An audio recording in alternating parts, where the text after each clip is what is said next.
전작이 기생충인 감독의 신작이 버리는 카드라고? 너무 말도 안 되는 상황이잖아요. 아, 워너브라스 얘네들 진짜 미쳤나봐. 영화가 이 정도면 그냥 작년 하반기에 개봉해서 올해 아카데미 충분히. 그리고 이번 아카데미 후보작들이 은근히 좀 빈집이에요. 솔직히 빈집이라고 하는 건 좀 심한 표현이긴 한데 이번 작품상 예상이 되게 혼전인 건 사실이잖아요.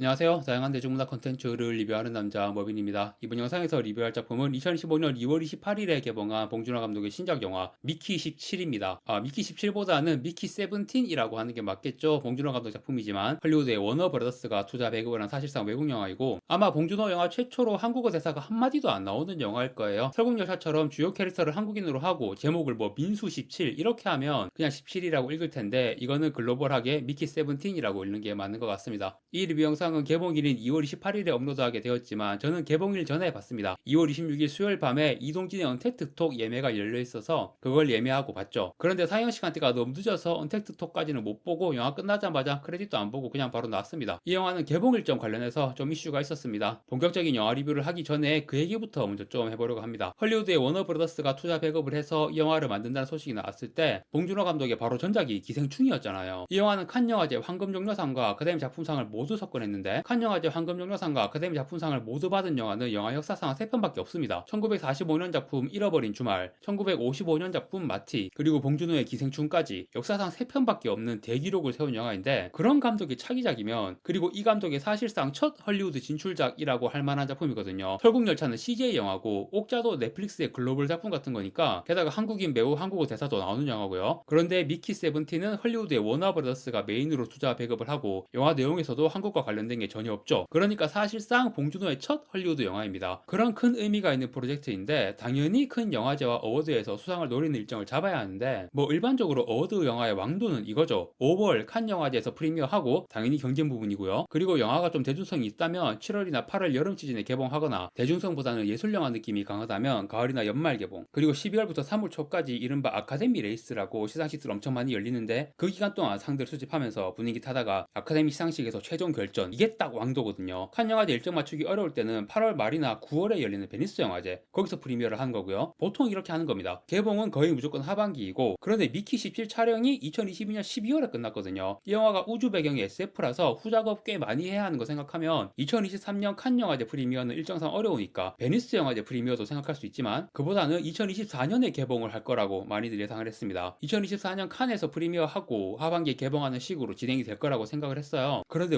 워너브라더스가 저는 진짜 미쳤나 싶었습니다. 처음에 개봉일을 2025년 1월로 발표한 거예요. 1월은 진짜 말도 안 되는 개봉일이거든요. 물론 1월이나 연초에 개봉을 해도 그 다음에 아카데미에서 후보에 오르거나 수상을 할 수는 있어요. 하지만 아카데미를 노린다면 일반적으로 이 시기에 개봉하지 않습니다. 아카데미가 예전에는 2월 말이었다가 요즘은 3월 초에 열리는데 그 전에 1년 동안 나왔던 영화들에 대해 시상을 하는 시상식이에요. 그러니까 아카데미가 3월에 열리는데 1월, 2월에 개봉한 영화들은 아카데미 시상식 전에 개봉은 했지만 이번 아카데미는 그냥 패스인 거예요. 내년을 기약. 그러니까 영화가 개봉하고 나서 첫 번째로 열리는 아카데미 시상식은 그냥 패스고 그 다음 해에서 나상을 받을 수 있으니까 연초에 개봉해서 아카데미를 노리는 건 모양이 되게 이상한 겁니다. 그러니까 영화가 개봉하고 나서 가장 빠른 일정으로 아카데미를 노린다면 해를 넘기기 전 12월에 개봉하는 게 베스트고 그게 아니더라도 하반기 개봉이 일반적. 기생충 같은 경우는 한국에서는 칸 영화제 직후에 바로 개봉했지만 미국에서는 10월에 개봉했어요. 연말에 개봉하는 영화들도 있지만 10월, 11월에 개봉이 가장 일반적입니다. 작년 칸 영화제 황금종려상 수상작인 아노라도 미국에서 10월에 개봉했었고요. 오펜하이머처럼 제작비 많이 들어간 영화는 흥행을 위해서 여름 성수기에 개봉하는 경우도 있고요. 아무튼 무조건 하반기, 특히 가을이나 연말이 보통입니다. 그런데 미키 세븐틴은 1월에 개봉한다? 이거는 가능성은 두 가지죠. 워너 브라더스가 미쳤거나 아니면 봉준호가 이번 작품 좀 삐끗했거나 봉준호 감독이 지금까지 만든 영화가 다 기생충급은 아니잖아요. 특히 외국 배우들 많이 출연한 작품들은 상대적으로 한국 작품들에 비해 평가가 좀 떨어지는 편이에요. 설국열차도 반응이 좀 갈렸고 옥자도 반응이 별로였어요. 저도 옥자는 좀 많이 재미없었거든요. 봉준호 감독의 별명이 봉테일이잖아요. 영화에서 디테일한 재미 요소가 굉장히 많은데 특히 뭔가 왁자지껄한 대화 장면에서 되게 맛깔나게 그 장면의 재미를 살린단 말이죠. 그런데 이게 모국어가 아닌 영어 대사로 영화를 만들면 약간 뭐 차포 떼고 장기 두는 것처럼 봉준호 스타일의 강점이 잘 살아나지 못하는 게 아닌가 이런 얘기들도 많았어요. 그래서 특히 이번 영화 미키 세븐틴은 한국어 대사가 없는 완전한 외국 영화니까 어쩌면 봉준호 감독 최악의 작품이 나온 걸 수도 있겠다. 그러니까 개봉을 1월에 하는 거겠지. 헐리우드에서 1월 개봉작은 좀 심하게 말해서 거의 뭐 버리는 카드 취급까지 하거든요. 전작이 기생충인 감독의 신작이 버리는 카드라고? 너무 말도 안 되는 상황이잖아요. 그런데 개봉일을 변경을 했어요. 4월로 변경을 했습니다. 이러면 분위기가 확 달라지죠. 앞에서 보통 왕도는 하반기 개봉이라고 했지만 4월도 나쁘지 않습니다. 일단 그해 아카데미 시상식이 끝난 이후에 개봉한다는 게 중요하고요. 칸 영화제, 베니스 영화제와 함께 세계 3대 영화제인 베를린 영화제가 2월입니다. 2월에 베를린에서 프리미어하고 경쟁 부문에서 수상도 하고 그리고 딱 4월에 개봉하면 여러분 마블 영화들 4월에 많이 개봉하는 거 아시죠? 올해도 썬더볼츠 4월 말에 개봉합니다.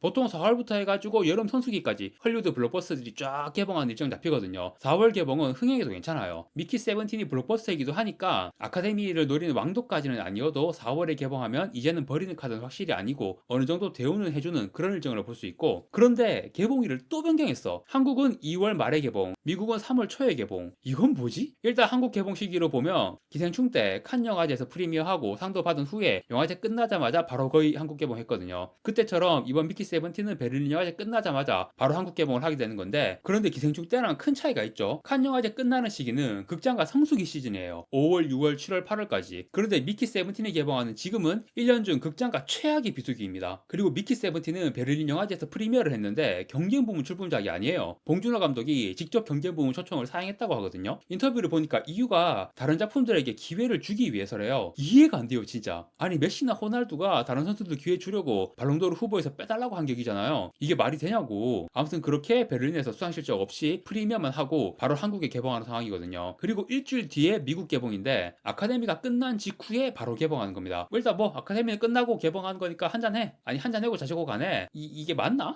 진짜 워너브라더스가 뭔 생각인지 모르겠습니다. 제가 이제 이 영화를 본 감상으로는 아니 차라리 안 좋은 예상대로 이 영화가 정말 봉준호 커리어 최악의 작품이라면 이런 이상한 개봉 일정이 이해가 되죠. 그런데 영화가 괜찮아요. 작품성을 따지면 당연히 기생충급은 아닙니다. 하지만 영화의 재미로는요. 다른 분들하고 좀 다른 의견일 수 있지만 일단 저는 기생충하고 동급으로 재밌게 봤어요. 제 기준으로 봉준호 감독 영화 중 살인의 추억이 1위 그리고 기생충과 미키 세븐틴이 공동 2위입니다. 영화가 딱 끝나고 가장 먼저 든 생각이 워너브라더스 얘네들 진짜 미쳤나봐. 영화가 이 정도면 그냥 작년 하반기에 개봉해서 올해 아카데미 충분히 뭐 작품상 수상까지는 아니어도 주요 부문 후보에 오르고 상 한두 개 탈 수도 있고 상을 못 타도 봉준호 감독이랑 출연진들 오스카 레드카펫 서고 시상식 참석하는 그런 게 다 실적이고 한국 영화인으로서 역사적인 순간이거든요. 그리고 이번 아카데미 후보작들이 은근히 좀 빈집이에요. 솔직히 빈집이라고 하는 건 좀 심한 표현이긴 한데 이번 작품상 예상이 되게 혼전인 건 사실이잖아요. 뛰어난 작품이 너무 많아서 혼전이라고 볼 수도 있지만 뭔가 압도적인 걸작이 없는 그런 느낌이 더 강해요. 지금 나무위키에 정리된 거 보니까 최다 부문 후보에 오른 에밀리아 페레즈는 나가리 되는 분위기고 레이스 후반에 뜬금 아노라가 치고 올라왔죠. 그리고 뭔가 조용한 강자 느낌의 콘클라베, 브루탈리스트야 뭐 내내 화제작이었고 진짜 혼전이고 예상이 전혀 안 돼요. 저라면 돈을 걸라면 브루탈리스트에 걸 것 같고요. 그런데 왠지 느낌은 콘클라베가 받을 것 같아. 아무튼 이런 혼전을 뭔가 확실하게 받을 만한 작품이 없는 것 같다는 의미로 빈집이라고 표현을 할 수가 있는데 미키 세븐틴이 작년 하반기에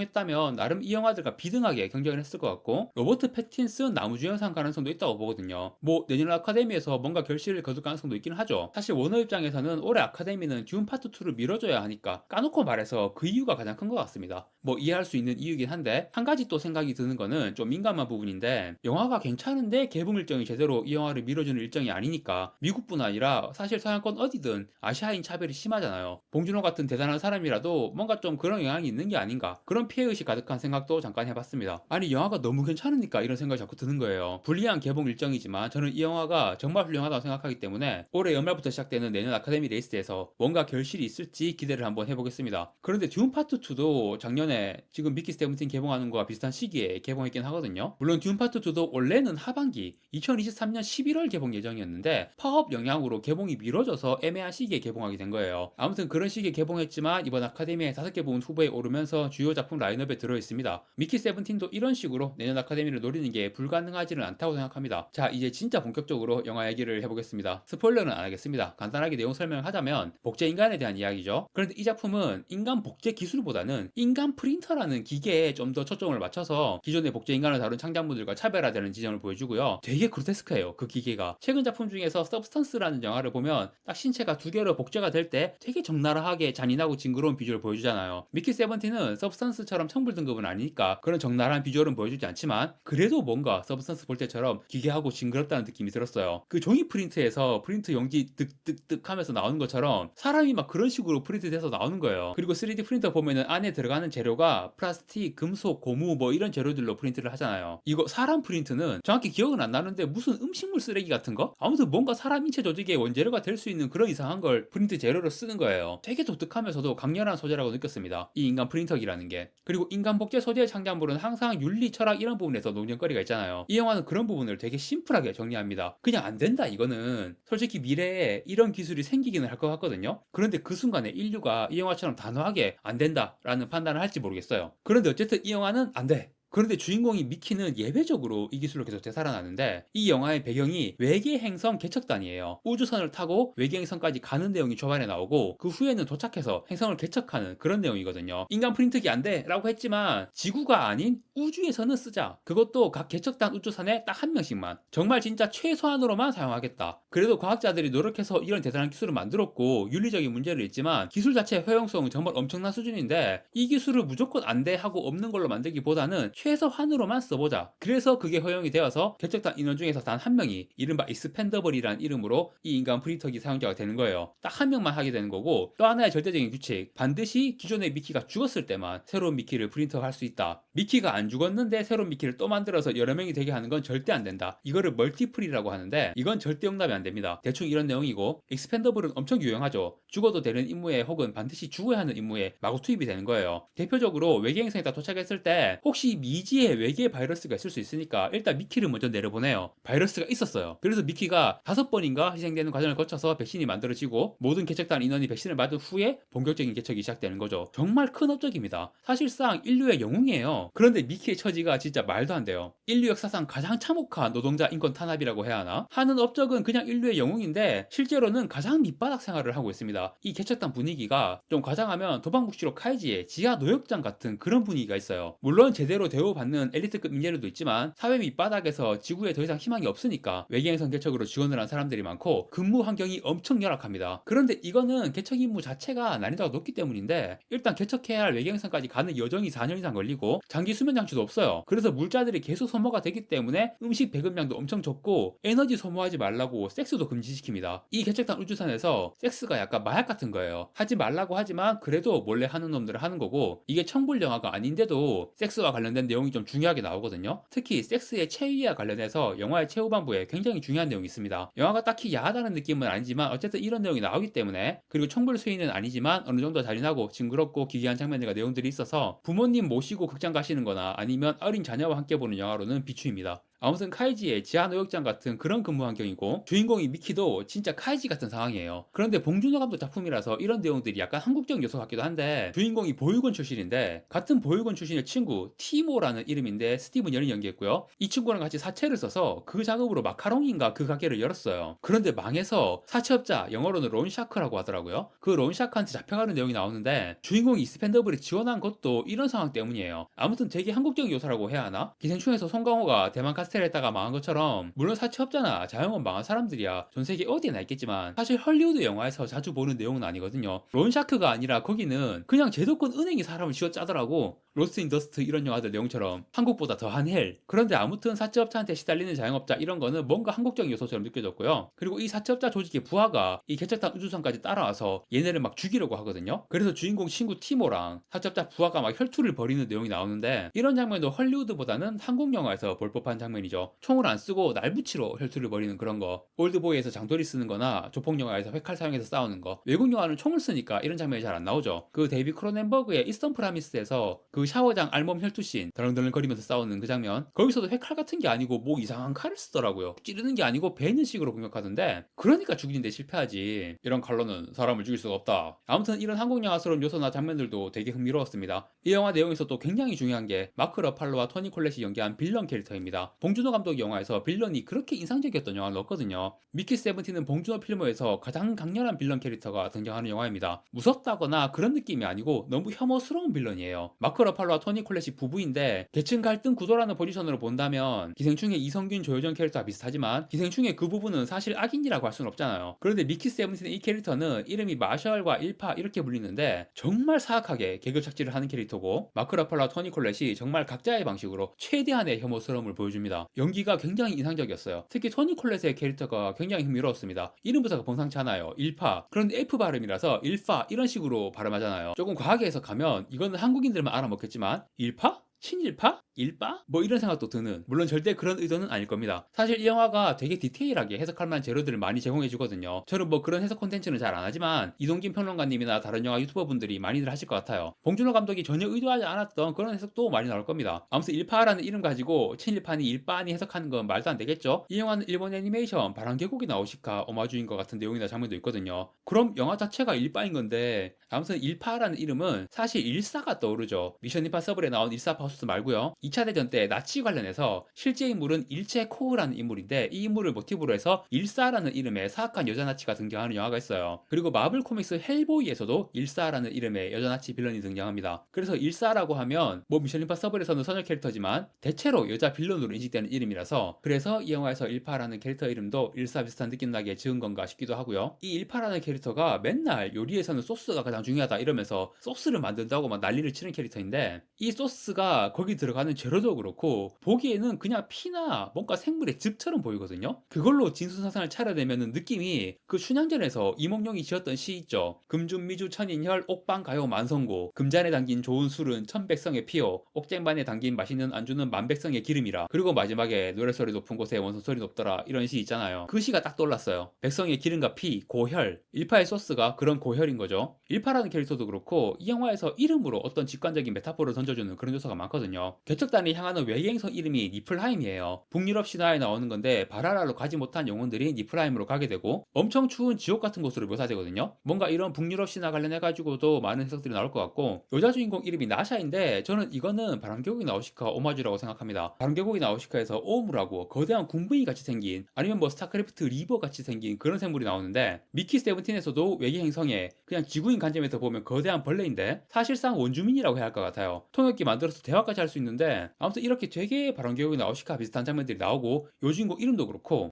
또 한 명의 여자 캐릭터 이름이 카이잖아. 주인공이랑 엮이는 여자 캐릭터가 두 명 있는데 이름이 나샤와 카이니까 이거는 나우시카 오마주가 맞는 것 같습니다. 그 외에 또 그 론샤크 일단 두목 이름이 다리우스예요. 역사에서는 페르시아 황제 이름으로 유명하죠. 뭔가 하여튼 다 의미가 있을 것 같은 이름들이 나오기 때문에 통역기 만든 여자 과학자 이름은 도로시고, 이거랑 관련해서 해석하는 콘텐츠들 많이 나올 것 같습니다. 이 영화를 전체적으로 평을 하자면 앞에서 기생충급으로 재밌다고 언급했지만 기생충과는 좀 다른 스타일의 재미고요. 봉준호 감독 영화가 원래 다 블랙 코미디 요소가 있긴 한데, 미키 세븐틴은 봉준호 스타일의 블랙 코미디에 정점을 찍은 영화라고 한 줄 평을 하고 싶습니다. 봉준호 감독의 한국 영화도 블랙 코미디스럽지만 유달리 외국 유명 배우들 쓸 때 좀 과장되게 우스꽝스러운 캐릭터를 묘사를 하거든요. 설국열차의 틸다 스윈튼, 그리고 옥자에서 제이크 실레날 같은 캐릭터, 세계적인 유명한 배우들로 이런 캐릭터 묘사를 하는 거를 뭐랄까 봉준호 감독이 좀 즐기는 것 같아요. 엄청 재밌어 하는 것 같은 그런 느낌? 나쁜 의미로 하는 얘기는 아닙니다. 봉준호 감독인데 오히려 배우들이 영광이죠. 미키 세븐틴에서도 마크 러팔로나 토니 콜렛이 그런 느낌이고, 로버트 패틴슨 캐릭터도 진짜 웃겨요. 제 주관으로는 봉준호 감독 영화 중에 가장 웃긴 영화라고 생각합니다. 실제로 상영 중간중간에 관객석에서 웃는 소리들 많이 들렸어요. 그런데 정말 일부 관객들이 웃는 소리가 들렸지만 대다수 관객들은 웃지 않았어요. 저도 안 웃었습니다. 입꼬리 씨름조차 안 했어요. 영화가 되게 웃기다고 생각하면서도 웃음은 안 나오는, 이게 진짜 블랙 코미디의 진수, 페이소스가 있는 거죠. 제 인생에서 블랙 코미디 걸작 영화 양대 산맥이 아메리칸 뷰티하고 미스 리트 선샤인이거든요. 미키 세븐틴은 이 영화들이 비견될 만한 블랙 코미디 걸작이라고 생각합니다. 이 영화에서 특히 좋았던 장면이 미키하고 카이가 마샬 부부한테 식사 초대받아서 갔을 때 여기서 되게 이상하고 끔찍한 일이 벌어지는데, 그걸 봉준호식으로 되게 왁자지껄한 블랙 코미디 같은 장면으로 연출되면서 배우들이 막 엄청 능청스러운 연기들을 하거든요. 제가 앞에서 봉준호 감독이 이런 장면의 재미를 맛깔나게 살리는 게 특기인데, 영어 대사로 하는 영화에서는 한국어 영화보다는 잘 못 살리는 것 같다고 했잖아요.